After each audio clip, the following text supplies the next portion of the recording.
Hi, welcome everyone. So we're going to start right now. So I just want to welcome all of you here to this event that's hosted by Hong Kong Affairs Association of Berkeley on What's Next, the international dimension of Hong Kong's pro-democracy movement. So this event is going to be in part a panel discussion among our panelists, and then also followed with a breakout discussion among ourselves. So before we go on, I just want to quickly introduce the speakers really briefly because you already have learned about all of them in our posters, and I will ask them to speak more about themselves, their experiences, and their researches in a moment. But basically, with us today here, Jeffrey Ngor, he is a PhD student in history at Georgetown University, an ex-member of the Mosistol, and have been actively organizing in recent years in both Washington and New York for Hong Kong. And also with us, Min Yan Chiang. He is currently a master's student in sociology at National Tsinghua University. He is a founder of Hong Kong Outlanders and the current Secretary General of Citizen Fronts Taiwan. And our last but not least, we have our third panelist, I-Lun Shih. He is currently a PhD student in sociology at University of Michigan, and he has been actively involved in transnational activism between Taiwan and Hong Kong and have done researches on those fronts. So before we get into the meat of the discussion, I just want to quickly say something about the format of our events. So basically, we're going to start off with a 45-minute panel discussion, and then followed with a 15-minute Q&A session. And then lastly, we're going to have another 40 minutes of breakout discussion among ourselves. So the speakers will go into different breakout rooms. So for Q&A, so you can basically put questions either in the public chat, or you can privately chat Alex, who is going to curate those questions. So if you can privately chat to this account name called "Please send me your questions," that would be great. And then yeah, later on, Alex will curate these questions and then group them together and ask these questions on behalf of everyone in that 15-minute session. And so I also want to say that the session with the panelists is going to be recorded. It is recorded right now, but only the person who is speaking will go on the screen in the recording. So in other words, if you are worried that you will be recorded as long as you are not speaking, then you won't go into the recording. And then when it gets to a breakout session, the breakout sessions won't be recorded, so everyone can safely discuss whatever they are thinking on their mind. And if you're worried, you could also change your name such that you won't be identified with your WebEx name. All right, so with all of these said, I just also want to say that this event would not be possible without the other HKAAB members. And if you can take a look, all of them, apart from the speakers who are co-hosts right now, are HKAAB members. So if you have any technical difficulties, the first person to message to would be the HKAAB account, but you can also message any of the other co-host accounts, and then we'll try to help you fix whatever difficulties that you are facing. So with all of that said, I want to get into our panel discussion.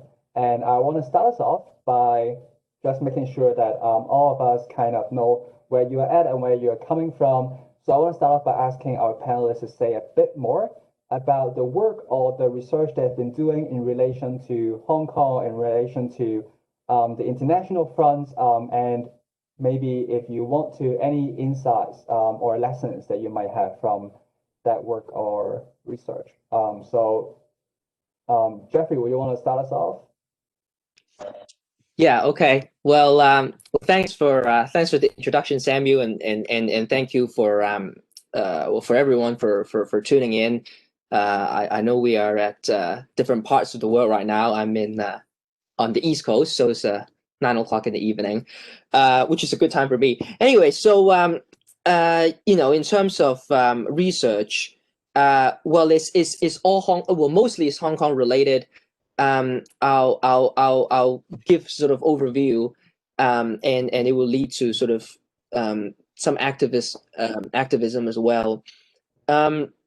In the end, but I really started off working on Hong Kong as a research topic in my undergraduate years when I was doing my history major, and being the lifelong Cantopop fan that I am, I actually wrote about the music history of Hong Kong, and right from the beginning, I had a lot of trouble, and I'm sure a lot of you will have similar feelings as well if you're sort of in graduate school right now working on Hong Kong, which is how to frame Hong Kong in a way that fits into what gets interest in academia, in U.S. academia especially, and how it answers broader questions beyond just Hong Kong.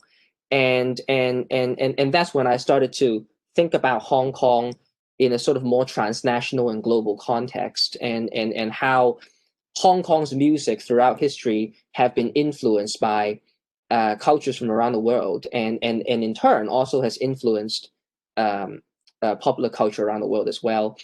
For my master's thesis that I then moved on to questions that began to relate more with my own activism, and this was a time when words like self-determination and discussion of sovereignty were not banned in Hong Kong in on the political front, and it was about thinking about how my expertise in history can help answer questions that I had as a member of Namosisto, in terms of thinking about self-determination, thinking about what 2047 means, and that entailed, when we talked about the sort of like the second future question, like 二期前途, as we would say it in Cantonese, we had to think back into why 1997 transpired, and this had a lot to do with like international law, the UN, decolonization, Cold War II, all that.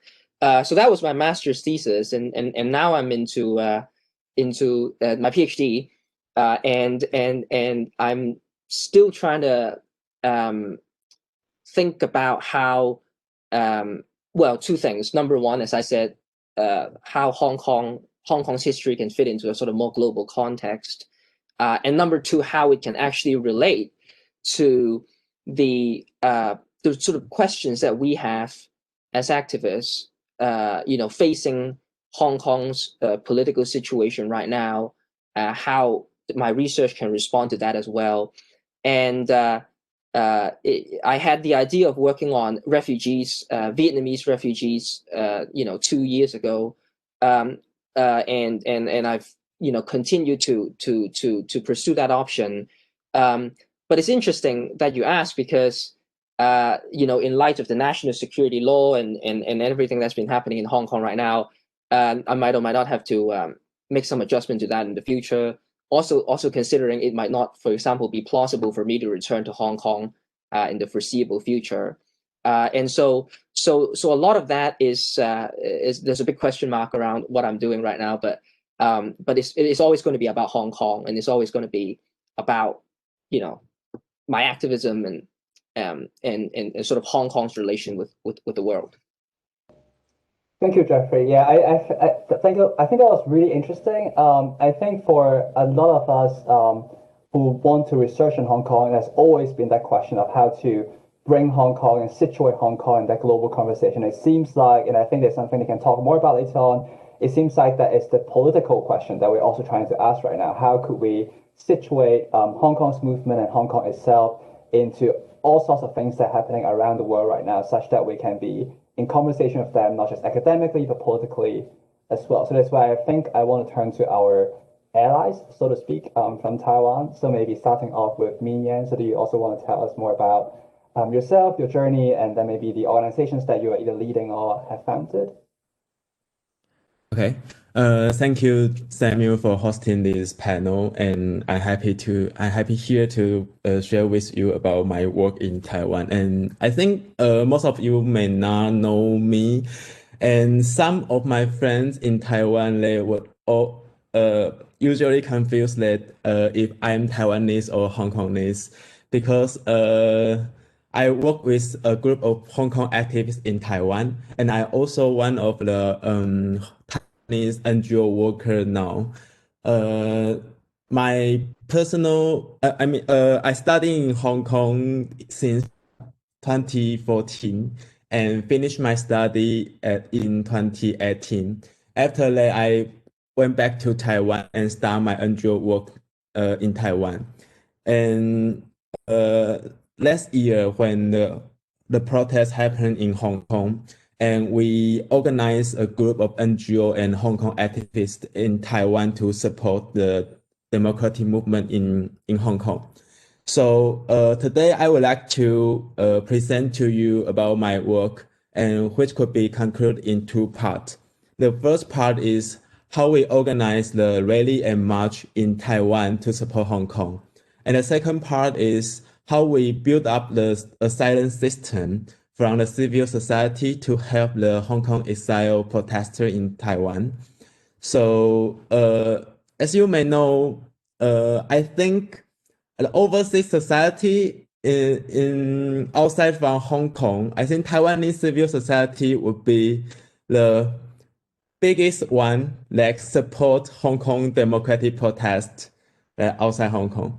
And last year in June, when Hong Kong have had a protest about of 2 million people, is a march, and we organized a rally in front of the Legislative Yuan in Taiwan and urged them to have a statement to support Hong Kong, and we succeed to do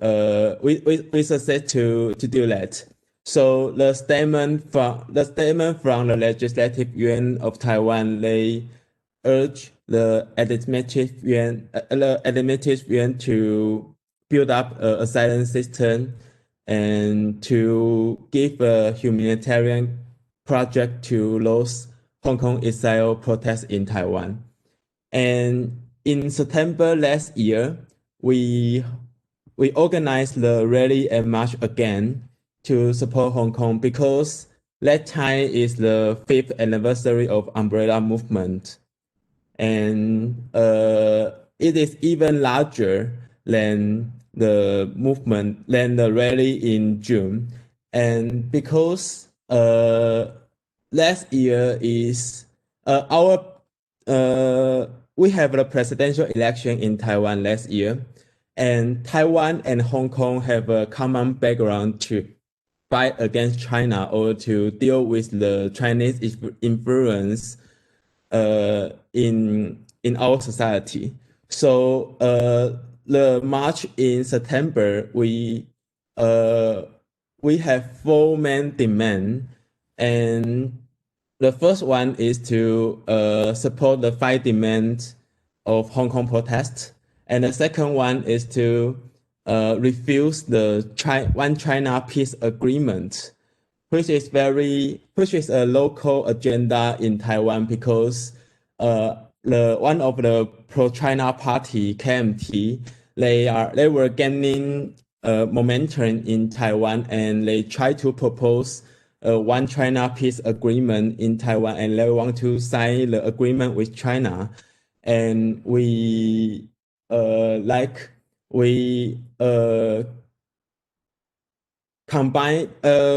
to localize the Hong Kong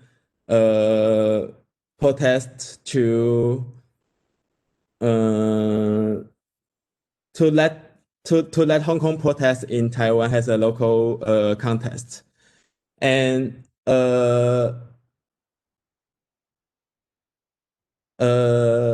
all the movement that support Hong Kong in Taiwan have were highly connected to the public emotion about our potential election land. So as we can see, there were over 10 parties, Taiwanese political party participated in our event and our rally, and they all have a very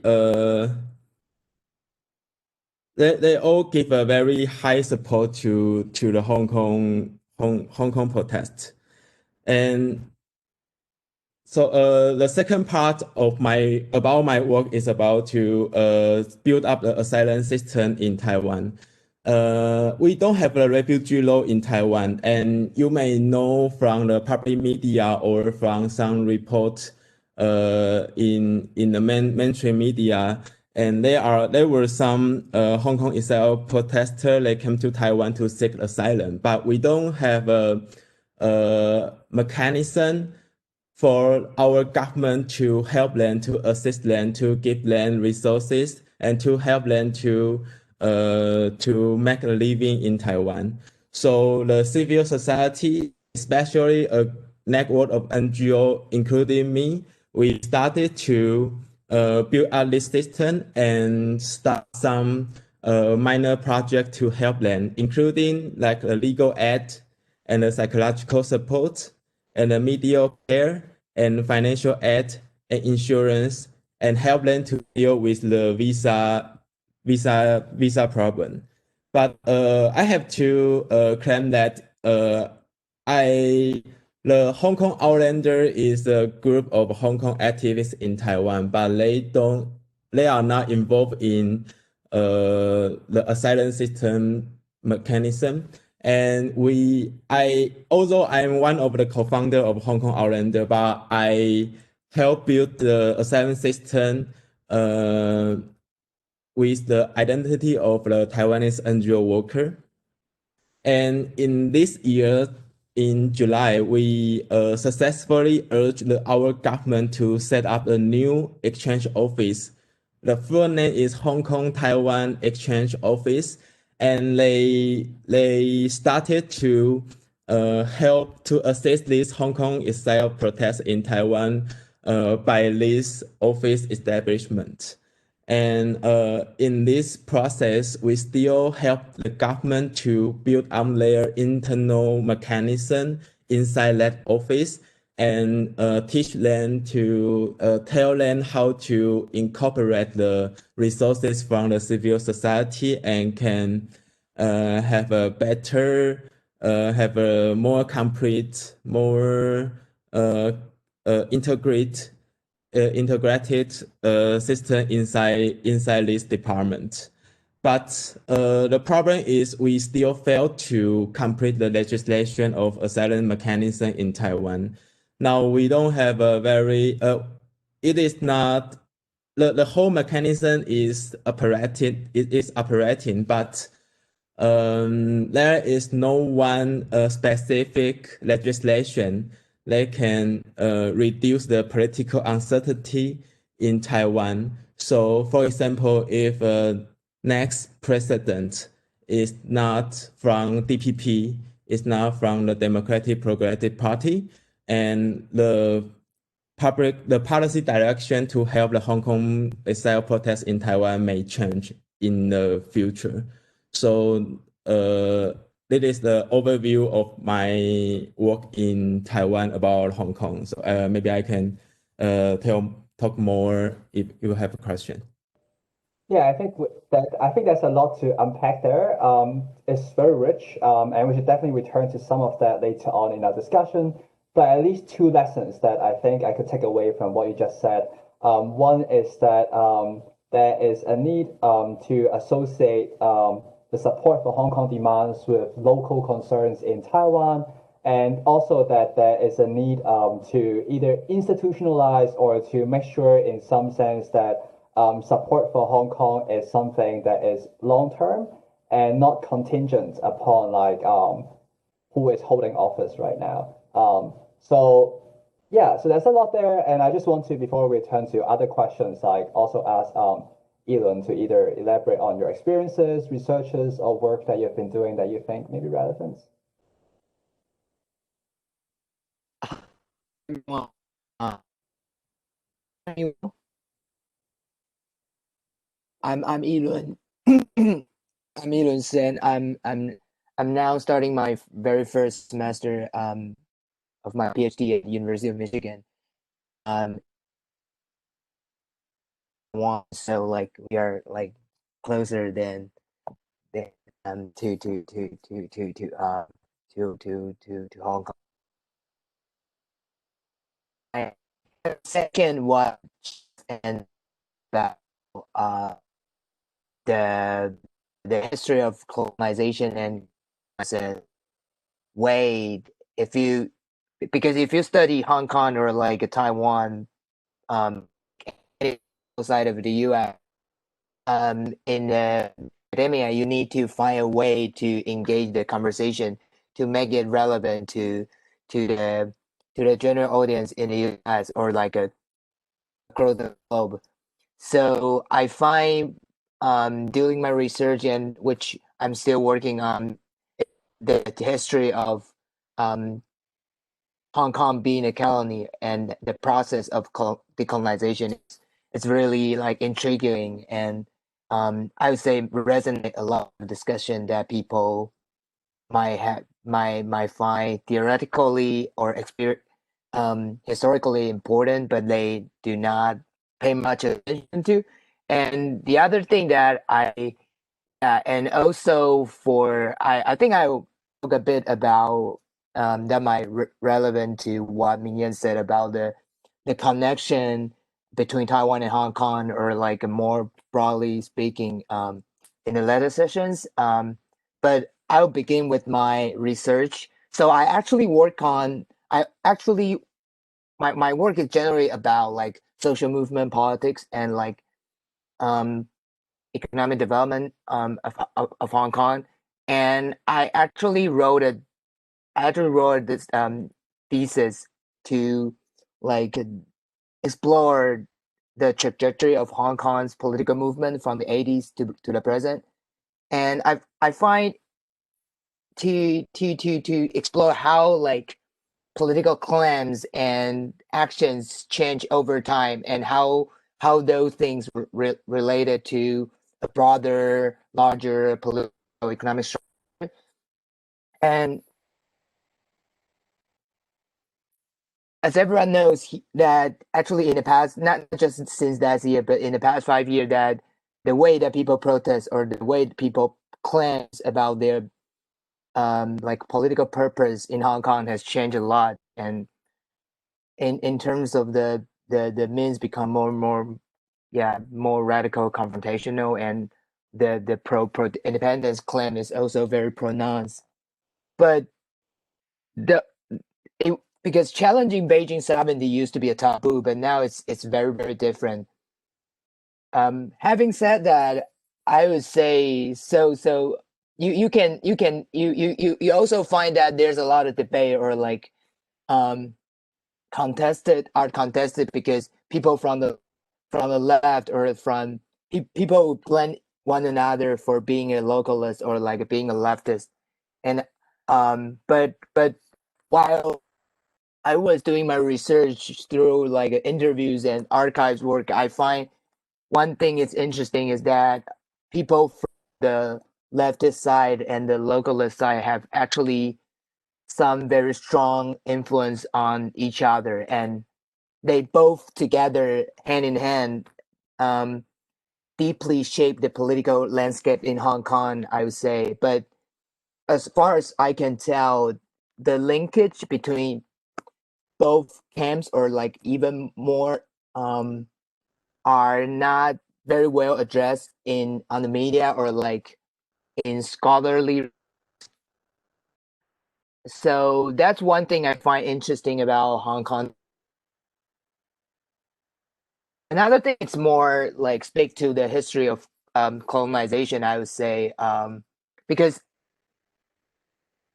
like address I find the case of like the UN Decolonization Committee, the decision that they made in 1972 is very, very, very interesting in a sense, and very important in the sense that it still linger on today because even for Beijing, they do not take a very static or very fixed stance in terms of whether Hong Kong is a colony or not. Because when they want to blame someone for like influence Hong Kong or leading to so many protests and resistance against China or against Beijing, they would blame those British colonizer for like leaving like a very legacy, and some might even say this is the deep state in Hong Kong. A phrase that we might familiar if we pay attention to like U.S. politics lately, because it's also a phrase that Trump and his supporters use to describe like the problem in the U.S.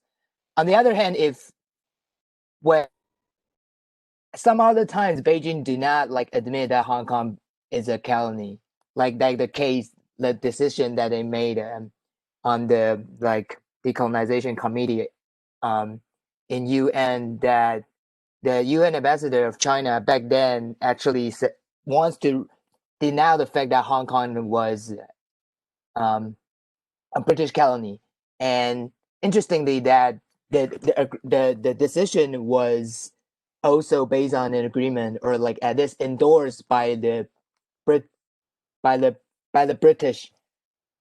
So since then, like Hong Kong is no longer considered as a colony, but British dependent territory. So I find that the ambiguity, or like the significance of Hong Kong being a colony is super important, like even today. So like if you, because people like today discuss, because for many Hong Kong people, as far as I can tell, people like make the colonial history related to the idea of rule, or like a legal culture in Hong Kong. And I actually wrote a bit on that in my work. And today, like a lot of people in Hong Kong, like blame like Alvin Yan for not for being too moderate, or like betrayal the movement. It's actually related to the legal culture, how legalism in politics in Hong Kong. Um, but if you look back, like compare Hong Kong to other colonies across the world, you will find the legal culture, it's something um, unique to Hong Kong, in the sense that because Hong Kong is until 1997 no longer be part of the British colony, and but most of the colony across the world are like be independent, or like leave their old colonizer by the 70s. But on the other hand, that the legal infrastructure or institution was largely built after the 70s. So which make the the legal institution, or the idea of rule of law in Hong Kong, a very specific, or very historic specific that happened in Hong Kong, which is not something I would say we should, as activists or as researchers, should take for granted. And that's something I find Hong Kong departs from other colonies across the world. And I guess that deeply influenced the politics and the way people protest, and the way people think of protest in Hong Kong. And yeah, I guess I would leave it there, and maybe we can go on into the detail and some other thing in terms of like the connection between Taiwan and Hong Kong, and like the US and Hong Kong, and so on and so forth. Yeah, thanks. Great. Yeah, I think that's a really powerful theoretical and historical framework there. And I think this is where I guess we can bring it to the first question that I prepared for all of you. And I believe this would be the concern for many of our participants. And that is that it seems like in the recent months, all the news that we have about Hong Kong are rather depressing ones. It seems like bad things happen one after another. It also seems like we feel very disempowered. It seems like there is very little that we can do on our front. But then when it comes to really specifying what exactly are the obstacles, or what exactly are the challenges that we are facing, we have a hard time putting our finger down on what that is. Of course, we can say it's a national security law, but then it also seems like there is something either behind it, something larger than it, or something more structural than that. So maybe we can just begin with I-Lun here, since you just talked about your post-colonial framework. And I would just want to maybe bring it to where we are right now. So would there be anything that your framework would allow you to be able to say about Hong Kong's current situation, about what its obstacles and challenges are, or maybe just other thoughts that you may have in terms of what we are facing right now and what we have to overcome here?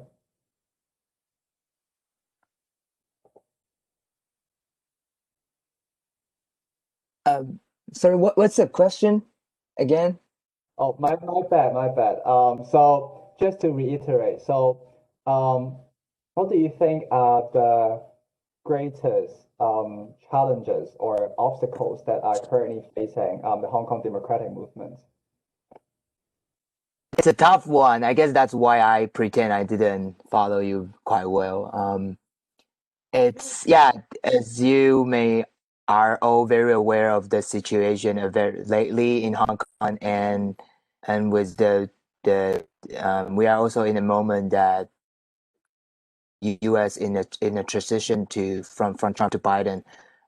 Um, I guess I'll say a few things in terms of what happened this year, because we are almost close to the end of the year. But actually, a lot happened this year that I would say depart from last year in Hong Kong, and because people now say that the resistance movement in Hong Kong has reached its nadir, in terms of the intensity of mobilization and the brutality of repression. I find, but for me, I find more worrying is not about people no longer take the street, but people are numb about what is happening now. People no longer feel the necessity, the urgency to do something. The other, I guess, before the Monsisto trio was sent to the prison, Outlanders said something on his Facebook, which is public, and basically he said something like he feel like the most challenging part for him to be in jail now is the lack of commitment and expectation. So he, in a way, he find difficult to make it relevant or relate to the public. Even though he was very likely to be in jail. And I think that's something general about Hong Kong now, that people are frustrated. Looking back, I feel like there are a lot of very unique stuff happening, and that happened this year that led to the moment like this as we are experiencing. And one thing I want to highlight, it's the COVID, or the Wuhan virus, if you will. This is crucial because the movement, especially the momentum of the movement, is largely realized in the international arena. I think Jeff and other folks here are more familiar there. What is significant about COVID is it offered China a very precious opportunity to clean up the battlefield in Hong Kong, while at the same time the West, from Europe to the US, are stuck in the COVID, because the widespread the virus it is or has been. So it gives Beijing a very, very important opportunity to delink what is happening in the US, say the Congress or the administration, and Hong Kong.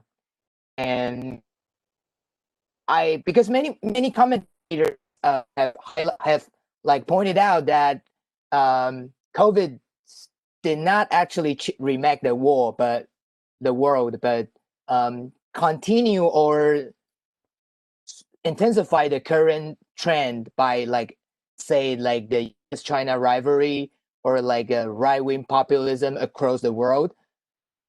But so it did not remake the war, but continue the current situation in a more radical way. But if you look at Hong Kong, I find a bit different from the rest of the world, even if you especially if you put Hong Kong in a context of U.S.-China rivalry, because um, is, in terms of the impact of COVID, it did not actually fuel the antagonism to authorities in Hong Kong. You can't like see because the government does not allow you to go to the street, and people are also frustrated because the repression, the brutal repression happened since the end of the last year. So the momentum has been in decline. Also because COVID has shifted people's attention across the world, especially those, like I said, especially those countries that was growing, rapidly growing confirmed cases. So to some extent, COVID stopped the popular resistance from intensifying and growing in Hong Kong. And yeah, that's how I see the background of how the national security law was put in place this summer. And as some might say or worried about is that due to the COVID and the following strategy took by Beijing, might lock Hong Kong in the trajectory to be in part of China, and which is very difficult to reverse, and to make Hong Kong separated from the world, including Taiwan. Yeah, and I guess the most challenging part, I would say, for the moment. Yeah, I'll leave it there. Yeah. Yeah. Thank you, Ian. So what I hear from you is one that there is a change of sentiments, that you are afraid that the movement itself will become less and less relatable to people. And then obviously there is the pandemic. So in many countries, it is a context where it calls for drastic action, but then in Hong Kong, it becomes a pretext for actions of more oppressive policing and other demobilizing tactics. And I guess one worry there is whether these tactics will continue even when the pandemic goes away. And I just want to see if Jeffrey and Minyan want to add on this, either on these very points or if you see other challenges or obstacles that are in front of us right now. Yeah, I can echo I-Lun a bit in terms of what he said. I actually wrote something similar a few hours after after Joshua, Ivan, and Agnes were put in jail 2 days ago, and I said that nothing feels novel anymore, and that's the same sentiment I think that a lot of Hong Kongers have had for the past year, which is that if you think back to not that long ago, in 2014, the Umbrella Movement, the day when 87 canisters of tear gas was fired in 2014, that was a huge deal.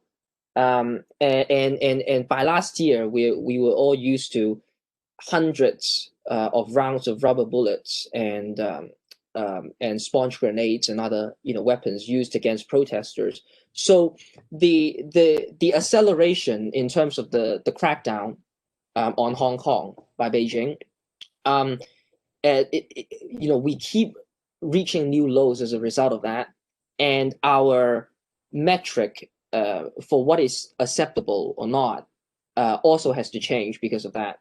And so, whereas things that we would find utterly ridiculous a few years ago, even though they're still ridiculous, now it's sort of like, okay, but what do you have to, what can you do? And the answer is not a lot.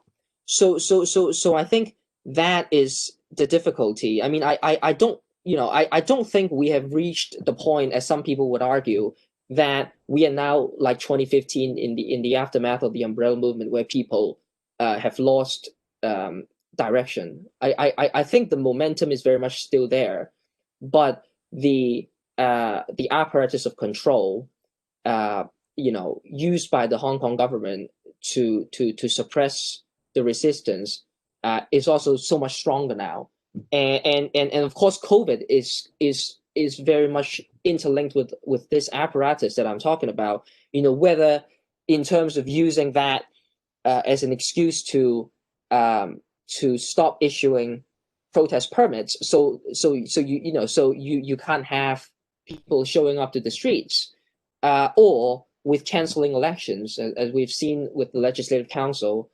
a few months ago, and now disqualifying disqualifying lawmakers as well. So COVID, I mean, is very interesting, and we can talk about that a bit more later as well. But earlier on this year, people made it out to seem like it was the Chernobyl moment for China, but it turns out that the Western world have been hit much harder, and is still going through that.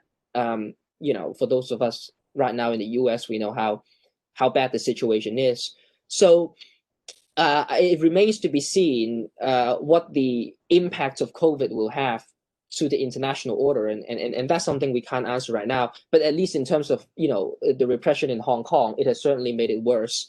The other dimension to it is that the national security law, if I were to pinpoint sort of one thing that has, the biggest challenge that has brought to Hong Kong as a whole, is cutting off Hong Kong from the world.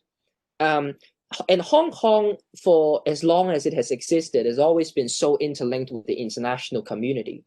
But because of the vague language that's put into the law, and the way you see Chinese propaganda work, everything is being linked to being pro-independence or colluding with hostile foreign forces, etc., which makes it impossible for Hong Kongers to continue the level of activism on the world stage that has made our movement so visible in the past few years, unless you decide that you will just go to exile, as my friend Nathan Law has done, and a few others, because only deciding that you will not return to Hong Kong until the day Hong Kong is democratized can you speak your mind freely. If not, I mean, folks in Hong Kong right now are scared to even do press interviews with the foreign media, just because of just the fear of violating the national security law, and so Hong Kong in 2020, at least in the second half of 2020, is in the middle of a unique moment in history where it is cut off from the world, as I said, and a Hong Kong detached from the world is something that we have not experienced in the past, especially for our generation. Growing up in the 21st century and being so accustomed to Hong Kong as an international city, and so finding ways to survive given this new context will be very difficult.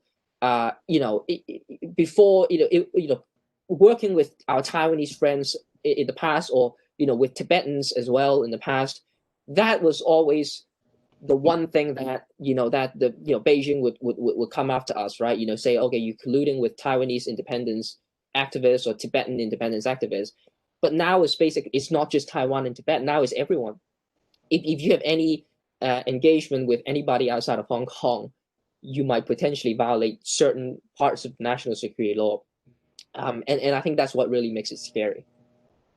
Yeah, thank you, Jeffrey. Yeah, I agree a lot. So I think what you're able to provide us is this picture where almost every single Hong Kong is forced with this binary. Either you stay internationally connected and then face either exile or jail time, or you decide to lock yourself in Hong Kong, both geographically but also politically and even culturally speaking. And that I think brings us to a last question. I want to bring Min Yan on this, and that is the future of Hong Kong's international front, which was something that I felt like emerged really strongly in last year's pro-democracy movement. And what I want to ask, and obviously Mia, you should feel free to go back to your previous question and ask them together. And that is like based on all your work right now. Yeah, and given what Jeffrey just said, what do you think would be, let's say, a future of solidarity between Taiwan and Hong Kong, or later on, if Jeffrey and you don't want to come in, between US and Hong Kong, and what opportunities are still there as we move on, given this drastic change that Jeffrey just talked about? Okay, based on the previous question, I would like to add one more point that the challenge of the national security law to Hong Kong people. I think not only the national security law increased the cost to protest locally, but also it's increased that huge cost to discuss the Hong Kong future.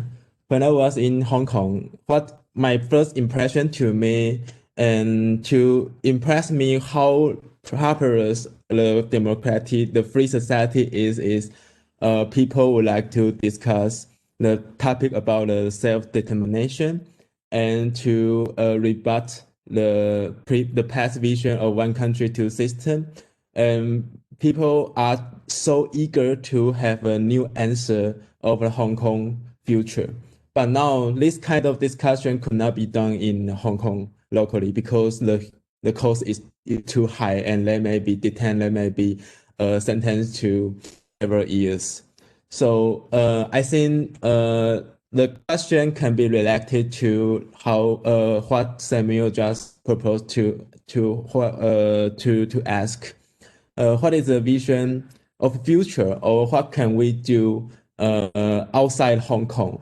I think the first point is to sustain the discussion of Hong Kong future is very important for the people outside Hong Kong, or I say the community of Hong Kong diaspora, to sustain the true debate of the true questions that is important for Hong Kong people to find the direction of the future action. And I would like to add one more point to lead to my answer is that I also see a backlash of leaderless movements, which is one of the main feature in a protest last year, because it is leaderless. So there will be no leader now who can fully claim that I have a responsibility to lead the protest in the future. And I think I will treasure that the feature of leaderless movement is that people have the action spontaneously, and everyone has a role in the movement. But as I think in the future, for Hong Kong or for the whole democratic movement, there must be somebody has to lead, but to help to figure out the direction, or to figure out the debating points in our movement.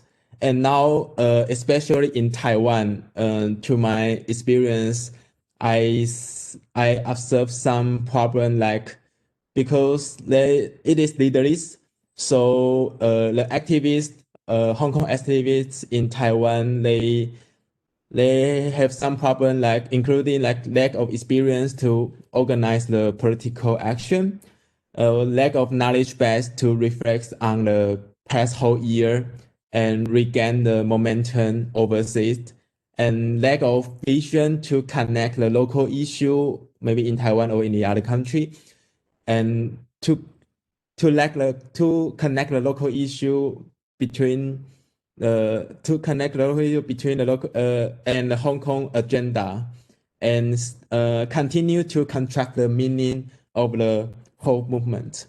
So I would say the movement locally in Hong Kong will be still very important, and there are so many partners and our friends now in Hong Kong. They try to raise the new issue and to gain the attraction from the public. But Also very important for the Hong Kong diaspora overseas is to do what cannot be done in Hong Kong and start to discuss the new issue, study the necessary issue for the Hong Kong future. And I think that's we could do now. And as a Taiwanese, I think we have an opportunity that a large group of the Taiwan NGO worker or Taiwan activists, we have so many connections with Hong Kong.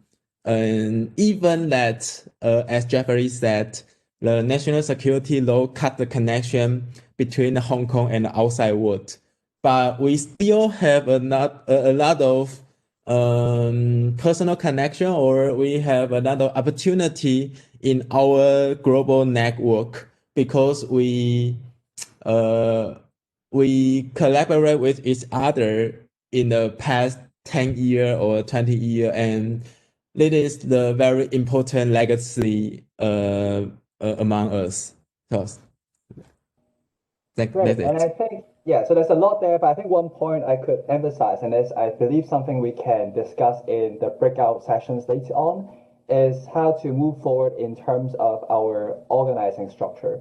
So obviously this has implications for the domestic movement itself, but it obviously also has implications for the international front in terms of whether we should be completely decentralized or whether we should have like various organizational structures but without leaders, or whether we should have some kind of leadership structure as well. I think that is something that is obviously something that we have to discuss. And also on that note, we are going to move to Q&A session very soon. So if you do have questions, please send those questions to, please send me your questions to everyone account name. Yeah, which is Alex. So yeah, please send your questions to Alex, and Alex is going to curate those questions and ask those questions on your behalf in a few minutes. But before we do that, I just also want to first turn to Jeffrey to talk about the U.S. front on the same question. So wait, so U.S. front, are you talking in terms of moving forward or opportunity? Yeah, in terms of, I guess, in terms of what challenges and opportunities that you're seeing, especially with as we're going into 2021 with all the changes in that we can foresee in the U.S. administration, yeah, how we should be moving forward from there as the, let's say, Hong Kong diaspora group here. Yeah, well, I'll begin with challenges and then I'll talk about opportunities.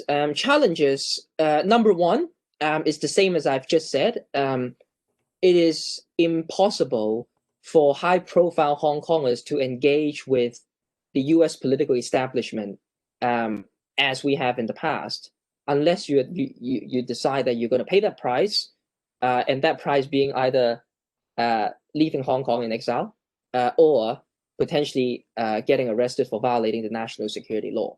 So whereas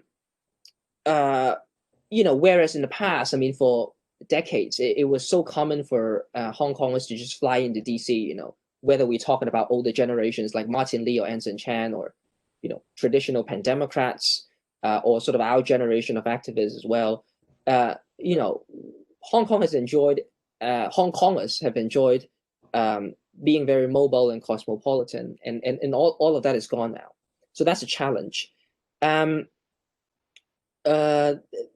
guess the other challenge is that Hong Kongers are quite divided in terms of thinking about U.S. politics, and I think the presidential election has caused a rift, and being able to find the unified support for certain things. For example, the Hong Kong Human Rights and Democracy Act was a unifying force when it came to what to do with the U.S. In 2019, and that was successful, as was the Protect Hong Kong Act, which was about banning the sale of tear gas and other weapons produced in the U.S. into Hong Kong. That level of coherence will take a bit more time to rebuild. So that's another challenge. But despite these challenges, I think there are opportunities for more. Number one is that it's always difficult to get something started, and then once the ball gets rolling, it's so much easier. And I say this because I've been advocating for the Hong Kong Human Rights and Democracy Act since 2014. And it took 5 years, actually November 2014. So exactly 5 years, because it was passed last November, to get that passed. But once that was passed, and then the Protect Hong Kong Act was passed, this year we saw a few resolutions, and then also the Hong Kong Autonomy Act was also passed. And so it seems like passing Hong Kong related legislation, is now quite possible moving forward. And the next front that we will have to think about is immigration related. And there are several pieces of legislation as well. The most prominent one is the Hong Kong Safe Harbor Act. There's also the Hong Kong People's Freedom and Choice Act, Hong Kong Victims of Communism Act, a few bills, and this can provide different pathways to residents and potentially even citizenship in the U.S. For those needing political asylum, or for eligible Hong Kongers by the sort of point system, whether education or your financial status, et cetera, different proposals. But I think there's a very high chance that in next Congress that something like this will be able to pass, again with strong bipartisan support. And I think possibly we might be seeing a new administration that is more friendly to immigration in general. So that's always going to be beneficial to Hong Kongers looking for ways to build that diaspora, to use the word that has been flown around in the past hour. Thinking about the struggle long term. I mean, it's very difficult if you look at the next few months or the next few years. But to sustain Hong Kong as an idea, you need a strong international presence of Hong Kongers, and these efforts moving forward, have a lot of potential. And one last thing, in terms of opportunity, which is related as well, it's just how much Hong Kong is involved these days. I mean, in the past, not that long ago, again, 2016, 2017, we would be in DC and trying to visit members of Congress and just finding 8 or 10 members of Congress who actually care enough about Hong Kong to meet with us and actually know about Hong Kong's situation on a daily basis was difficult enough. And now, because of the U.S.-China relations, new Cold War, as many people would describe it, we see Hong Kong being an integral part of that. And so Hong Kong is involved on a regular basis. And and to give one very recent example, with Joshua Wong and Agnes Chow and Ivan Lam's their imprisonment, this was less than 48 hours ago, and we already see large numbers of members of Congress have already tweeted about this, responded to it, and I know for a fact that when the sentence comes in next Wednesday, that more members in Washington, they will respond further. So having that attention, in DC, in the press as well, in the international media, in academia, Hong Kong increasingly being a relevant and less marginalized area of research, with the establishment of the Hong Kong Studies Association for Hong Kong Studies, etc. So on various levels, I think there's a lot that we can do in the U.S. And I think these present opportunities, looking ahead. Great. Thank you, Jeffrey. So yeah, I think obviously there are causes for optimism on the U.S. front, and it seems like one challenge that I think there's another question that we could discuss in the breakout sessions, and that is how could we rebuild that level of cohesion and momentum that we had when we were pushing for the Hong Kong Human Rights and Democracy Act, but also at the same time deal with disagreements which are actual and real among different Hong Kongers. So I will let I-Lun have the last word. Not this part, but like the larger question about the international front. And then we are going to turn to Q&A. I-Lun, go ahead. Yeah, thanks for the question. I guess one thing is particularly interesting is like Mingyan and Jeff said have said that it's the most challenging or most crucial task as for us now is to maintain the linkage, because I really because like in Taiwan, in I guess in the past, maybe in the past year, that there is a very pronounced argument for advocating something like you know, for Hong Kong, the best you Chinese can do is vote for a pro-independence president, or like a vote for a DPP president, and nothing else you can do or you should do. But I really argument that it's exactly what we are. If you follow the logic, by doing nothing else but vote, it's actually to make the self-fulfilling prophecy to be realized, in the sense that to disconnect Hong Kong from the world, even including Taiwan being the very neighbor to Hong Kong. So but that argument has been quite popular on some internet platforms, Facebook, or like some other platform here in Taiwan. So I guess from speaking from the Taiwanese perspective, I would say for say Mingyan or I or others, it's very important as well as challenging to like come up with something else to attract Taiwanese attention about Hong Kong, and to come up with something else to oppose to that kind of argument by like separating Taiwan and Hong Kong. Because I feel like if it would be super depressing if that actually happened, that Taiwan, being the very neighbor to Hong Kong, couldn't do anything but like voted for president. Yeah, I'll leave it there. Okay, great. So yeah, a lot of really valuable comments there, but I want to turn over the time to our audience. So I want to turn to Alex, if you could speak up, to start asking some of the questions that audiences have. Yeah, sure. Thanks, Samuel, for hosting the panel and the great conversation that our guests have. So we've collected a few of questions. I've grouped them into like different types, and so we have like some questions about U.S.-China, U.S.-Hong Kong, U.S.-Taiwan relation. Another set question about like what like folks from Hong Kong and in Taiwan can do. So maybe we could start with like the first set of questions.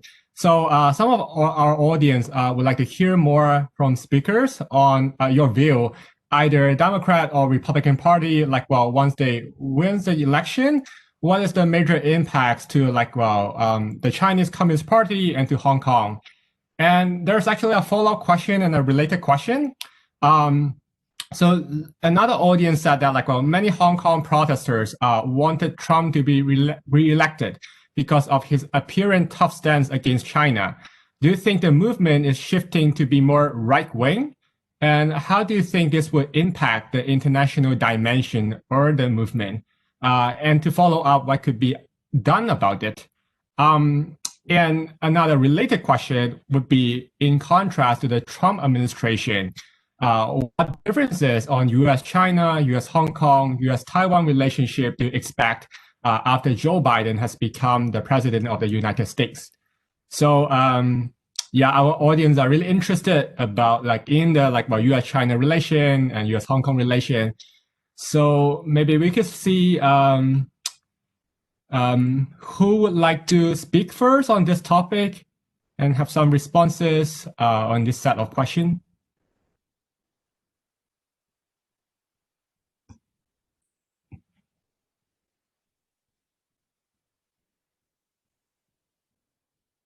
So, Minya, are you trying to say something?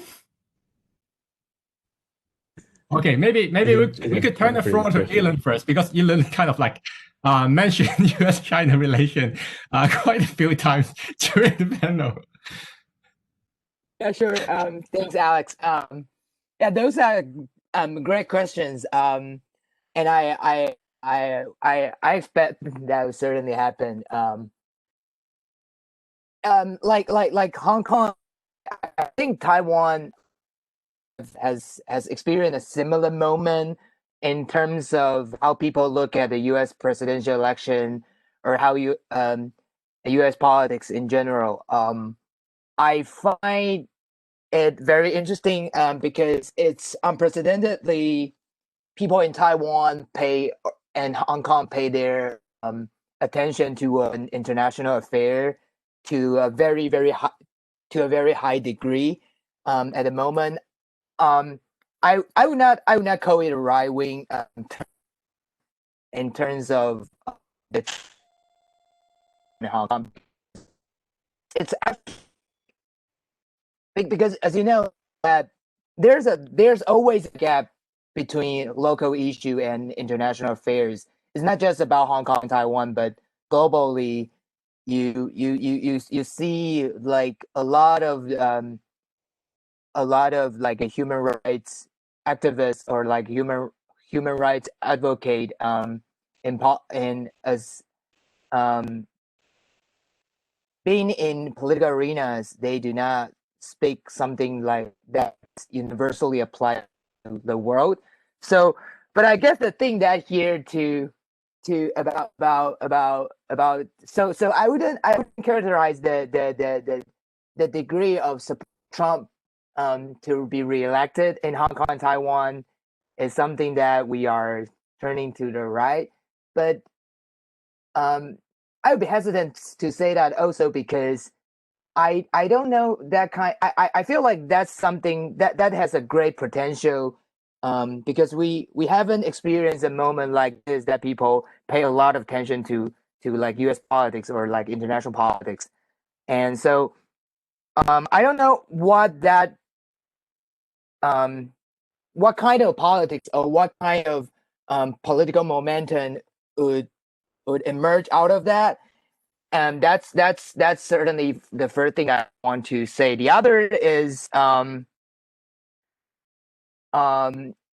feel like it's very important to keep, I would say, to keep the connections between like say U.S. politics and like local politics here in Hong Kong and Taiwan, because many people have addressed that.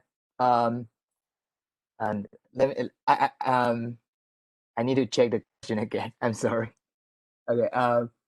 Yeah, I think many, because as Biden, Tim Biden has announced there some like future administration officials this week that I find the result is not like super surprising, but it's definitely not something we should be super worried about as well, I would say, because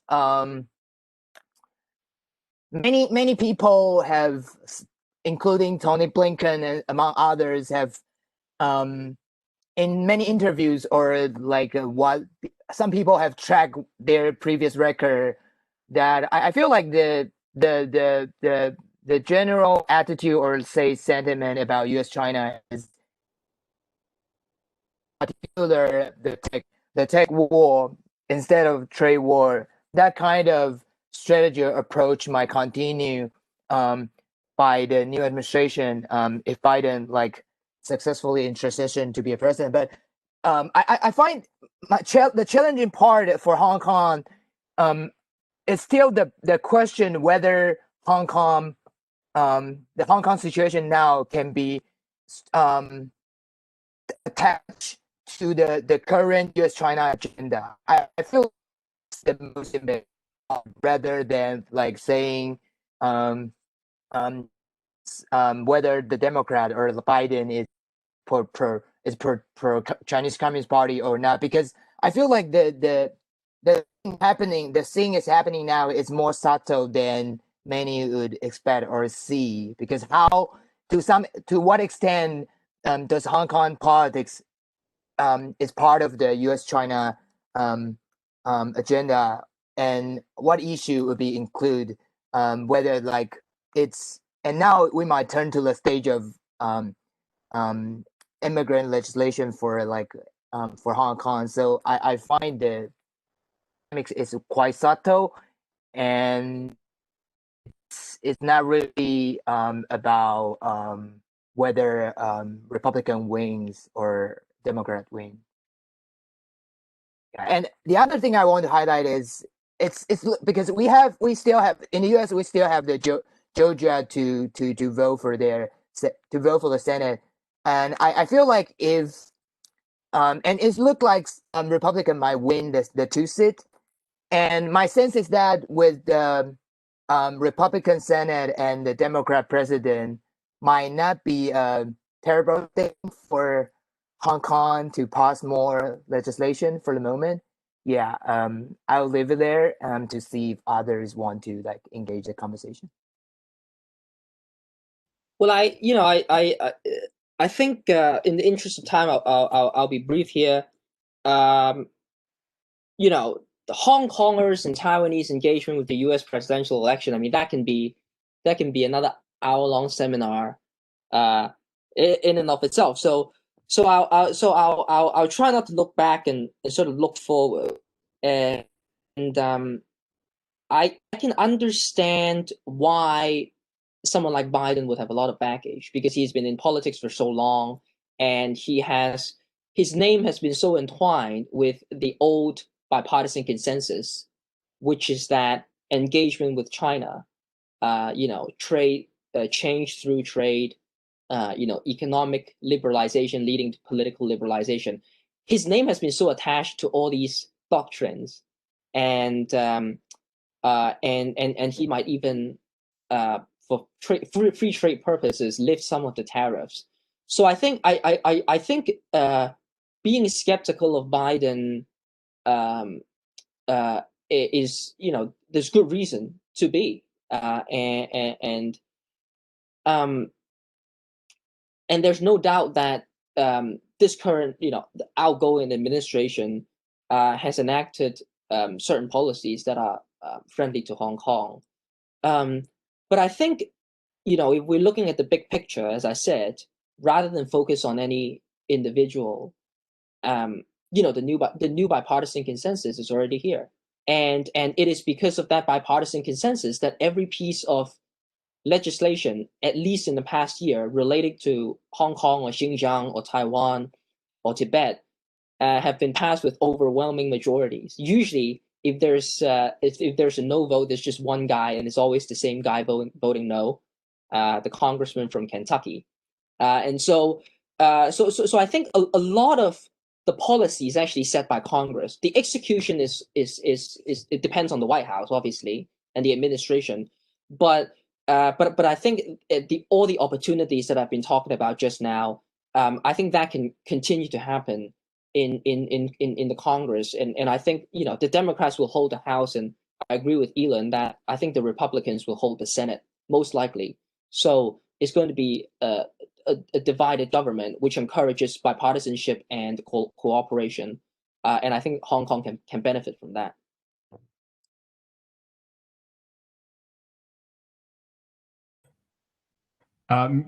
Minyan, do you have anything to add, or we could move to another question? Sure. Sure. This question would be directed to both our Hong Kong and Taiwanese panelists. So we have an audience asking, as a Taiwanese, will you think Taiwan has a better or worse situation than that in Hong Kong? At least Taiwan has their own military, and as Hong Kongers, folks don't have any military support or power.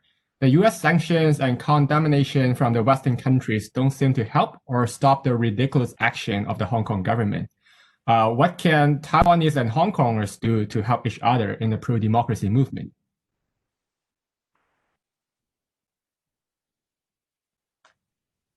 We could start from the Taiwanese end, either I-Lun or Mingyan.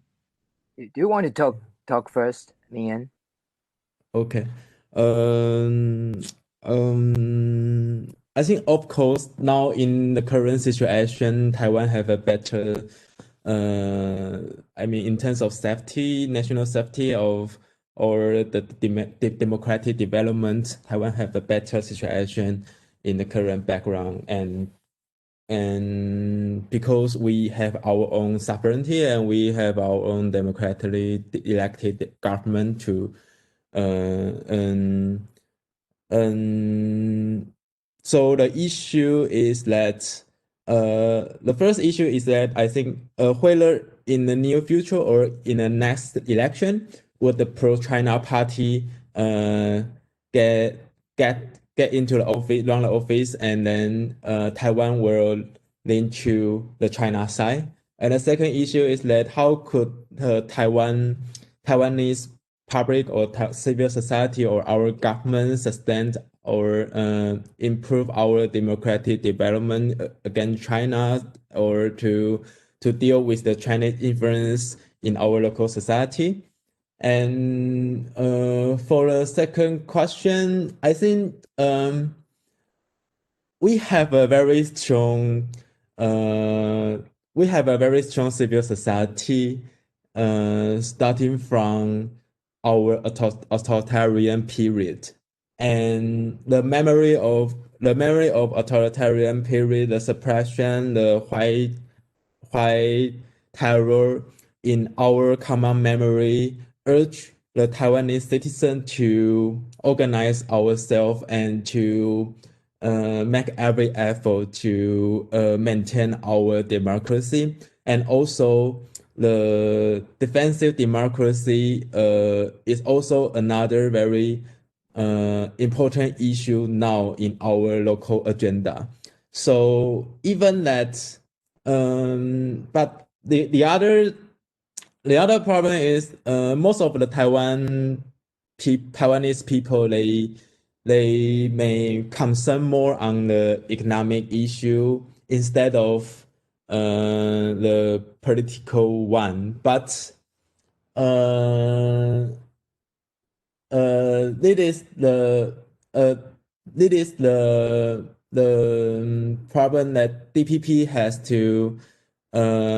to deal with it. And even like DPP failed to win the election few years from now, I think the civil society in Taiwan would not let China influence Taiwan or would not let China control Taiwan so easily or so immediately, and we would resist with a very big momentum. I believe it. And so, but how could we help Hong Kong? The first one is that we, as I have said in the previous section, we continue to call for the legislation of the asylum mechanism in our administrative sector. And also, there are still a lot of local connection between the Taiwan and Hong Kong. And every time that there are some significant event in Hong Kong happening in Hong Kong, I think the response of the Taiwanese public is quite immediate and quite large. And Beijing government will still consider to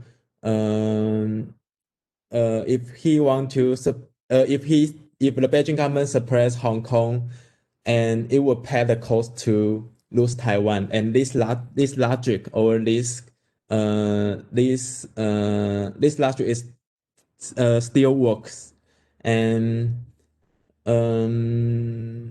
in the future, we have some proposal now. So aside from the legislation of asylum mechanism, and in the recent day, we because the APEC meeting is the very few international meeting the Taiwanese government can attend. So we hope for our Taiwanese government to propose the Asia-Pacific Code of Human Rights in the framework of APEC.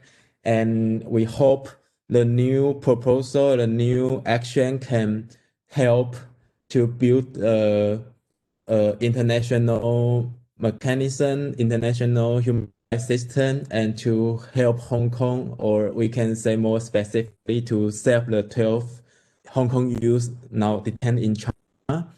So yeah, how could Taiwan help Hong Kong? I think the very core answer is that we would maintain the collaboration between the Hong Kong and Taiwan activists, and we will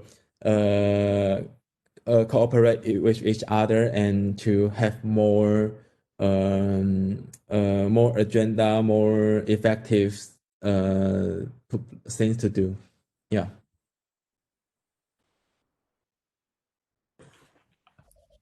Thanks, Ming Yang, for your insight. Let me just ask one last question from our audience, then perhaps like I-Lun and Jeffrey could provide some comments on it. It is also a relevant question. And the question is about, do the panelists believe international action will be decisive in leading to democracy in Hong Kong? Or will action in Hong Kong and China be necessary? If the latter, what type of action or organization specifically needs to exist? So perhaps like Jeffrey or I-Lun, you could like address both questions at a time. Yeah, sure. I think it's really interesting to like put Taiwan and Hong Kong together by looking at a like structural position, because if you look at Taiwan has long been protected of the U.S. under its military umbrella since the Cold War, but Hong Kong is very different. If you put like Tibet or Xinjiang all together by looking this for like political unit or for political entities, you will find structurally they are all very different, because in terms of geopolitics, structurally speaking, you find like Xinjiang are also between China and the other power, and Taiwan has, like I said, has long been protected under the U.S. military umbrella. But if you look at, but Hong Kong is very different. Hong Kong does not have those like structural advantage as we do.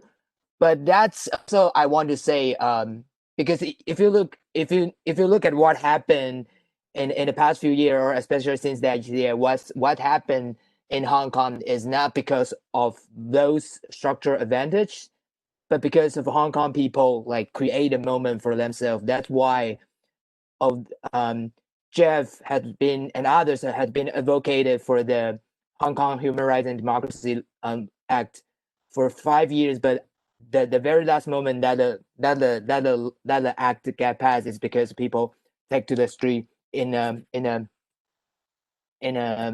new way that no one has seen before. So that's the first thing. And the other, I would say, I think people, I would also want to say, because of the structural differences between Taiwan and Hong Kong is what people should rethink about the leverage that Hong Kong might have. It's again like being the only, I would say, the unique part of Hong Kong is the being as a international like capital, international investment capital, and how can that become some leverage that Hong Kong people can use to for democracy. And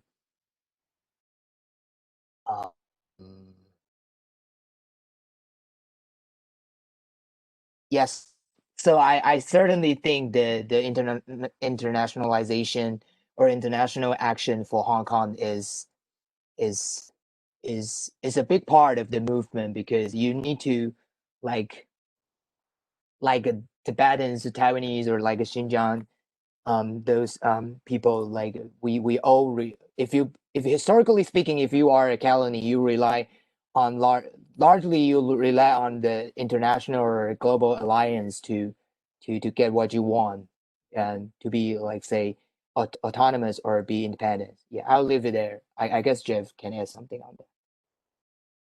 Yeah, I'll just answer those questions together and sort of wrap it up before our next session. I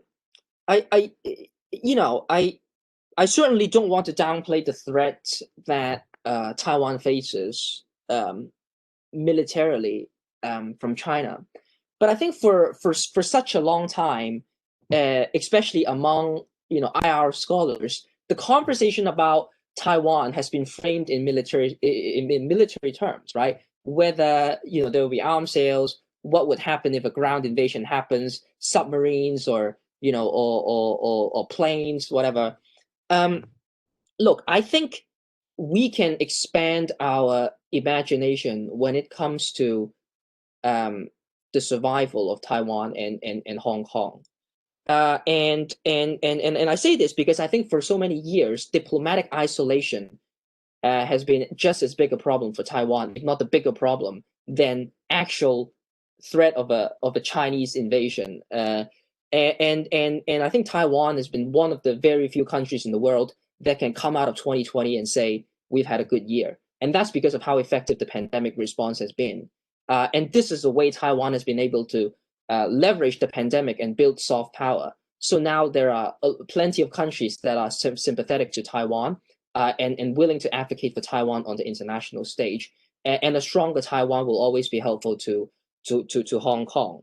And so of course Hong Kong is different structurally because we are not a sovereign nation, recognized or not. I mean, it's technically part of China as an SAR.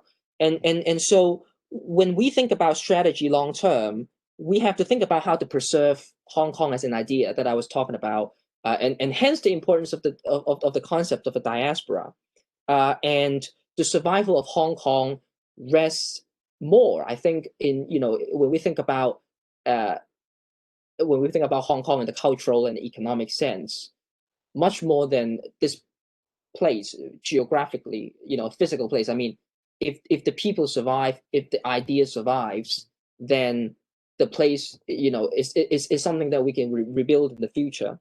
And so I'm not as worried about Hong Kong not having a military per se, because it's not that it's not that you were going to fight fire with fire anyway. Is that the whole idea of being water is to be creative, is to be fluid, is to think about ways you can resist without without coming in a sort of direct contact on the ground. That would be with the police, but also with the regime, right? Think about how to preserve your energy, think about how to preserve your determination and to live and fight another day, especially in difficult times like this. So yeah, I think just to to round up in terms of the question, international support, yes, that's always important, but I think ultimately there's just so much that external forces can do. I mean, it can help, but even with something like the Hong Kong Human Rights and Democracy Act, because I know what has happened behind the scenes last November, I know for a fact that what took place at CUHK, what took place at PolyU, have directly impacted certain actors in Washington to move the bill quickly, and that includes Mitch McConnell. And so ultimately, it comes down to how Hong Kongers can demonstrate to the world that our cause is something worthy of support. And hence, we always talk about, 自己香港自己搞, right? Hong Kongers have to save ourselves. So I think ultimately, whether Hong Kong succeeds or not in the long run will depend on none other than Hong Kongers ourselves. And so all the support will be helpful, but nothing can replace our own determination. Thank you. That's a really nice, I think, way to wrap up our Q&A session. So we are going to move into the breakout room right now. And I know that some of you may not have access to camera or audio. That is fine. So if some of you just want to, let's say, sit in and listen to one of the breakout rooms, that is fine as well. So what we're going to do right now is for the next 20 minutes, before we come back and wrap up, we are going to break into 3 different breakout rooms with each panelist in each room, so you can have like a more focused, small group discussion among yourselves. And then we're going to come back together for the last 5 minutes just to wrap everything up. So yeah, the host is going to put us into different rooms. Structure. Yeah, thank you. Yeah, well, I'm sure we still have a lot of follow-up questions and thoughts we want to discuss, but we are running against the clock right now. And yeah, it's pretty late, especially in the East Coast for Jeffrey. So we're going to end it here. I just want to thank once again to all 3 of our speakers, I-Lun, Minyan, and Jeffrey, for such an excellent conversation. I also want to thank all of you to be merely for being here and for participating in especially our breakout discussions. So that is really an experiment where I want to be less of like just a lecture or seminar and more of basically a discussion where we get the community involved. I hope that was a good experience for all of you, and I also want to thank all my fellow members in HKAAB for making this happen. Yeah, if you have any suggestions or feedback or thoughts, just let us know after this event. We will try to post the recording of the panel itself, but not the breakout session later on Facebook. So if you want to revise any bit of it, feel free to look at it. And so, yeah, I guess that is all. So have a nice evening or a nice day, depending on where you are. And I will see you in future events.